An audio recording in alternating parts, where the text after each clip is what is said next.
Well, good morning. Thanks for joining us. Sophie's off today.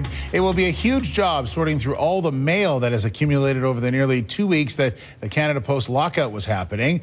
But it won't be long before letters, bills, and checks start reappearing in mailboxes. And our morning news reporter Grace Key joins us now. And Grace, there's a lot of mail to move after being out for so long. Yeah, the delivery, as you said, should be starting tomorrow. But today, later on this afternoon, is when the sorting begins. So as you mentioned, they will be pretty busy later on this afternoon. Joining me right now, though, is Robert Mulvin with the union president. Tell us again about you guys are now being forced back to work here with this legislation. Tell us the union's position about this and how disappointed you guys are. Well, we're being forced back after being locked out, and this needs to be pointed out again and again. We had a rotating strike until the 14th, and Canada Post wasn't satisfied with the disruption of the mail service, so they closed the doors, and that caused a complete shutdown of the system. We've been willing to go back ever since we were locked out, and we just wanted to get back to the negotiating table, and that hasn't happened. We'd still like to have that happen. We're not pleased at all with the legislation that's happened.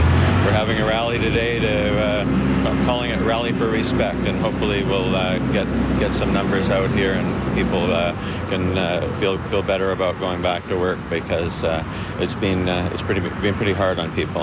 And do you believe that this is sort of what Canada Post wanted all along when they forced the lockout, and that they would be with the government here and trying to force the people back here to work? I think they were working hand in hand with the government. That's what you're asking. Yes, I think this is what they wanted, and they got it with the Conservative majority.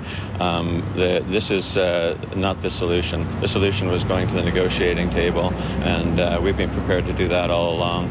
We were willing to pull off of the rotating strike and get back to negotiating. They weren't satisfied. They didn't accept that offer, and now so they locked the door on us. So what's the next step, real quick? The next step is getting back to work and getting the mail moving like we wanted to weeks ago. That'll start happening this afternoon with processing a number the afternoon shift. Okay. All right, thanks a lot for joining us. And again, they are going to be having a rally here at about noon at the downtown headquarters here in Vancouver. Steve, back to you. All right, Grace, thanks very much for that.